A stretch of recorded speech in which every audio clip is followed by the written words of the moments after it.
चंद्रकला अप्सरा साधना अनुभव।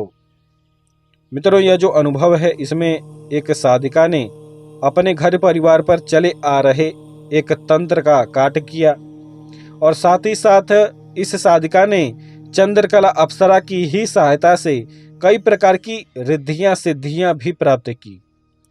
तो आइए इस अनुभव को आज हम सभी सुनते हैं और इस अनुभव से हम सभी कुछ न कुछ सीख प्राप्त करते हैं। मित्रों, यह जो साधिका है ये कश्मीर क्षेत्र की रहने वाली हैं और ये जाति से ब्राह्मण है। इस साधिका ने आज से 4 साल पहले YouTube पर चंद्रकला अप्सरा से संबंधित एक वीडियो देखी थी और उस वीडियो में कुछ ऐसा नियम बताया गया था कि इन्हें इस चंद्रकला अप्सरा की साधना चंद्र ग्रहण के दिन करनी है और चंद्र ग्रहण में इन्हें 51 माला मंत्र जप करना था। इसके साथ साथ इस साधना को ये या तो चंद्र ग्रहण के दिन कर सकती थी या फिर किसी भी पूर्णिमा के रात्रि को कर सकती थी। तो मित्रों, इसी नियम के अनुसार इस साधिका ने चंद्रकला अप्सरा की साधना एक दिन चंद्र ग्रहण के दिन की और चंद्र ग्रहण में इस साधिका ने उसी नियम के अनुसार 51 माला मंत्र जप किया। और मित्रों, 51 माला मंत्र जप करने के बाद इस साधिका को कुछ ऐसा अनुभव हुआ कि मानो कोई एक अदृश्य शक्ति इनके सामने बैठी हुई है और उस समय इन्हें एक मादक सुगंध भी महसूस हो रही थी। तो इस अनुभव के बाद, क्योंकि अप्सरा उस समय इनके सामने प्रत्यक्ष प्रकट नहीं हुई थी, तो इन्हें ऐसा लगा कि मानो इस साधना से इन्हें चंद्रकला अप्सरा की सिद्धि नहीं प्राप्त हुई है। लेकिन मित्रों, उस समय हुआ यह था कि 51 माला मंत्र जब संपन्न करने के बाद से ही इस साधिका को चंद्रकला अप्सरा की सिद्धि प्राप्त हो चुकी थी। लेकिन यह जो सिद्धि थी यह अदृश्य रूप में इन्हें प्राप्त हुई थी। तो इसके बाद यह हुआ मित्रों कि इस साधना को करने के बाद ये साधिका जब भी किसी भी प्रकार की इच्छा अपने मन में रखती तो चंद्रकला अप्सरा उस इच्छा को पूर्ण कर देती। और इसी अनुभव में इन्हें कई प्रकार के लाभ प्राप्त हुए, जैसे कि ये साधिका उस समय पढ़ाई कर रही थी, यानी कि ये कॉलेज के लास्ट ईयर में पढ़ाई कर रही थी और इन्होंने यह इच्छा अपने मन में रखी कि मुझे इस परीक्षा में अच्छे नंबरों से मैं पास हो जाऊं। और इसके बाद मित्रों, इन्होंने परीक्षा दी और परीक्षा देने के बाद ये अच्छे नंबरों से पास हुई। तो इन्हें एक प्रकार से चमत्कार लगा, क्योंकि इन्होंने ये अनुभव मुझे स्वयं बताया है कि इन्होंने उस समय किसी भी प्रकार से अच्छे से तैयारी नहीं की थी, यानी कि इन्होंने उस समय पढ़ाई नहीं की थी। इसके बाद साधिका ने यह इच्छा रखी कि इन्हें एक अच्छी नौकरी प्राप्त हो जाए। और मित्रों, एक और चमत्कार हुआ कि इस साधिका को उसी परीक्षा के बाद जब इन्हें इनका रिजल्ट प्राप्त हुआ, उसके अगले ही दिन इन्हें एक अच्छी कंपनी में नौकरी प्राप्त हो चुकी थी, क्योंकि इन्होंने परीक्षा से पहले ही एक कंपनी में इंटरव्यू दिया था और उसी इंटरव्यू के दौरान इनका सिलेक्शन हो गया था उस कंपनी में और रिजल्ट मिल जाने के बाद इन्हें उसी कंपनी में नौकरी प्राप्त हुई। और मित्रों, यह जो कंपनी थी, इस कंपनी के द्वारा इन्हें अच्छी खासी सैलरी दी जा रही थी। और ये संपूर्ण अनुभव, ये संपूर्ण चमत्कार इनके साथ चंद्रकला अप्सरा की साधना के बाद से ही हो रहे थे। तो इस साधिका ने भी इन सभी विषयों पर ध्यान दिया और ये बताती थी कि इस अप्सरा साधना को करने से पहले इनका जीवन बहुत ही कठिनाइयों भरा था। ये किसी भी प्रकार का कार्य करती तो उसमें इन्हें सफलता नहीं प्राप्त होती थी। अब मित्रों, इस सफलता के बाद इनके साथ एक ऐसा, आप कह सकते हैं कि इनके साथ एक ऐसी दुर्घटना घटी कि इनके पिताश्री का एक तांत्रिक से झगड़ा हो गया और उस झगड़े के बाद उस तांत्रिक ने इनके घर परिवार पर तंत्र छोड़ा, यानी कि अभिचार कर्म इनके परिवार पर किया गया। लेकिन आप कह सकते हैं कि उस तांत्रिक के पास उतनी अच्छी सिद्धियां नहीं थी, क्योंकि जब उस तांत्रिक ने पहली बार इस साधिका के घर परिवार पर जब तंत्र छोड़ा तो चंद्रकला अप्सरा ने ही अपने शक्ति से ही उस पहले वार को नष्ट कर दिया था। इसके बाद वह जो तांत्रिक था वह पूर्णतः सतर्क हो गया और उस तांत्रिक ने अपने साथ 3-4 साधकों को और जोड़ा और इसके बाद पुनः उस तांत्रिक ने तंत्र किया। इसके बाद उस तांत्रिक ने सर्वप्रथम तो इस साधिका ने जो चंद्रकला अप्सरा की सिद्धि प्राप्त कर रखी थी उस अप्सरा का बंधन किया, और जब उस तांत्रिक ने इस अप्सरा का बंधन किया मित्रों, तो रात्रि काल में ये साधिका सो रही थी और उसी समय अप्सरा ने इन्हें एक स्वप्न के द्वारा यह बताया कि मेरा बंधन किया जा रहा है और तुम्हारे शरीर पर, तुम्हारे घर परिवार पर अभिचार कर्म छोड़ा जा रहा है, यानी कि तुम्हारे घर परिवार पर तंत्र किया जा रहा है। तो इसी प्रकार से जब अप्सरा ने इन्हें स्वप्न के द्वारा संपूर्ण जानकारी दी तो इनकी नींद अचानक से ही रात्रि काल में खुल गई।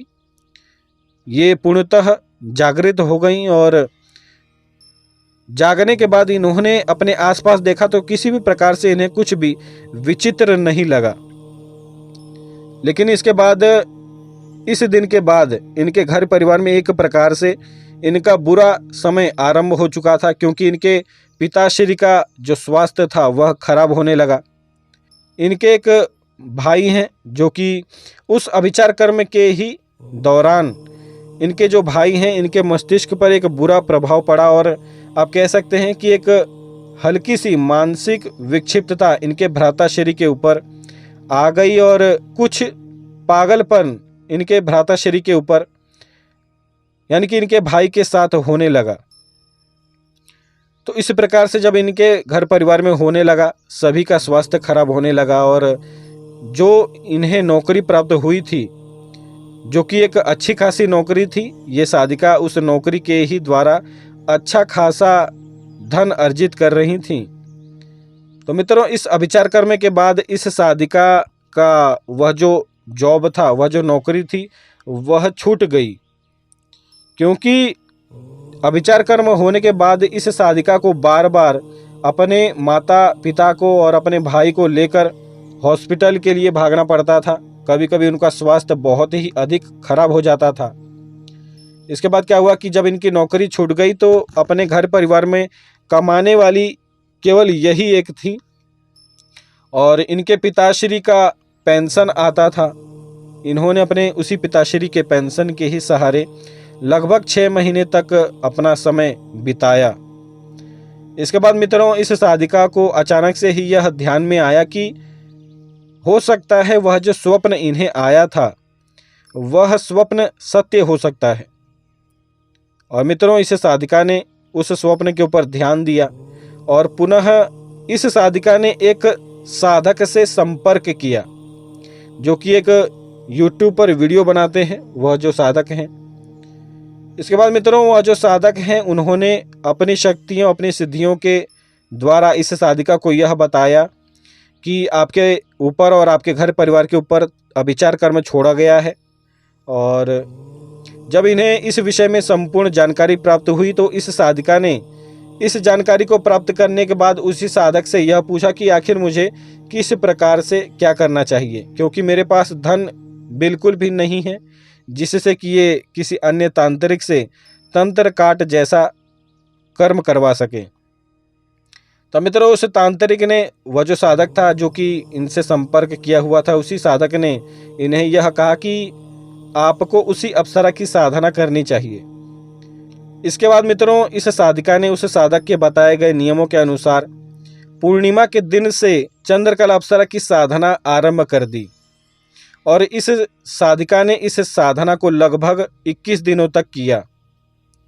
21 दिन के बाद इन्हें चंद्रकला अप्सरा के प्रत्यक्ष दर्शन प्राप्त हुए और यह जो साधना थी इन्होंने अपने घर से हटकर एक शिवालय में की थी, यानी कि ये नित्य रात्रि 9 बजे शिवालय में जाती थी और ये चंद्रकला अप्सरा की साधना करती थी।